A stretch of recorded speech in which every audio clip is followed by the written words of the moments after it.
अगर आप एक बायोटेक फ्रेशर हैं तो ये 3 गलतियां कभी मत कीजिए।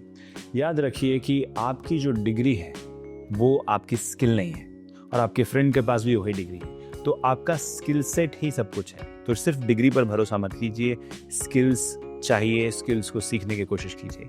लैबोरेटरी टेक्निक्स हो, सॉफ्ट स्किल्स हो, डेटा एनालिसिस हो, बायो इन्फॉर्मेटिक्स हो, कुछ ना कुछ एक्स्ट्रा जरूर करना पड़ेगा, नहीं तो आपकी सीवी पास होने के बाद आपके दोस्त की जैसी दिखेगी और फिर दोनों को नौकरी नहीं मिलेगी, क्योंकि आप एक भीड़ का हिस्सा बन जाइएगा। तो आपको भीड़ का हिस्सा नहीं बनना है, ये याद रखिए। दूसरी चीज़, ये गलती कभी मत कीजिएगा कि रिज्यूमे में फ्रेशर लिख दिया। अगर आप रिज्यूमे में फ्रेशर लिख रहे हो तो आप अपने आप को खुद ही टैग कर रहे हो कि आप फ्रेशर हो। इंस्टेड ऑफ ये लिखना कि फ्रेशर हैं, ये लिखिए कि आप ट्रेंड हैं एलाइजा में, पीसीआर में, डेटा एनालिसिस में, कुछ इंटर्नशिप कर लो ऑनलाइन ऑफलाइन और कुछ प्रोजेक्ट्स कर लो और उनको लिखो। तो आप फ्रेशर नहीं हो। आपने अगर प्रोजेक्ट किया तो आप फ्रेशर कैसे हो? तो फ्रेशर मत लिखना सीवी में। उसके अलावा लिखो कि आपने किस चीज़ पर ट्रेनिंग ली है और किस चीज़ पर प्रोजेक्ट किया है, तो आप फ्रेशर नहीं कहे जाओगे और आपको नौकरी जल्दी मिलेगी। तीसरी गलती जो मैक्सिमम जॉब सीकर्स फ्रेशर्स हैं वो करते हैं कि जॉब का इंतज़ार करते हैं। देखिए, कुआं प्यासे की तरफ नहीं आता है, प्यासे को कुएं की तरफ जाना पड़ता है। मतलब कि अगर आपको जॉब चाहिए तो हाथ पैर आपको ही हिलाना है, आपको कॉलेज नहीं हिलाएगा, वो पैसे लेके वो भूल गया आपको। अब आपको प्लेसमेंट का इंतज़ार नहीं करना है, आप खुद जाके प्लेसमेंट ढूंढ सकते हैं। कैसे?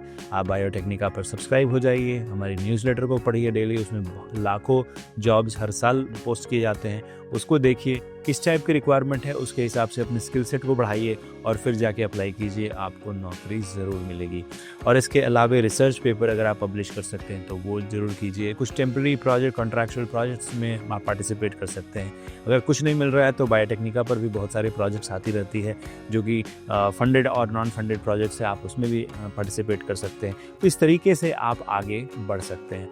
देखिए, कई बार हम ये सोचते हैं कि मैं हर जगह अप्लाई कर रहा हूँ, मुझे जॉब क्यों नहीं मिल रही है, लेकिन एक्चुअली क्या है कि अगर मैं एक उंगली इंडस्ट्री की तरफ बढ़ाता हूँ कि ये लोग मुझे जॉब नहीं दे रहे हैं, तो 3 उंगलियां मेरी तरफ है कि मेरी तरफ से भी कुछ गलतियां हो रही होंगी शायद, इसलिए मुझे जॉब नहीं मिल रही है। इंडस्ट्री आपको यहाँ जॉब देने के लिए नहीं बैठी, इंडस्ट्री अपने आप को ग्रो करने के लिए बैठी है और प्रॉफिट ड्रिवन है। तो अगर आप इस वक्त ज़्यादा पैसे कमाना चाहते हैं, जल्दी से नौकरी पाना चाहते हैं, तो जल्दी से जल्दी स्किल सेट सीखिए।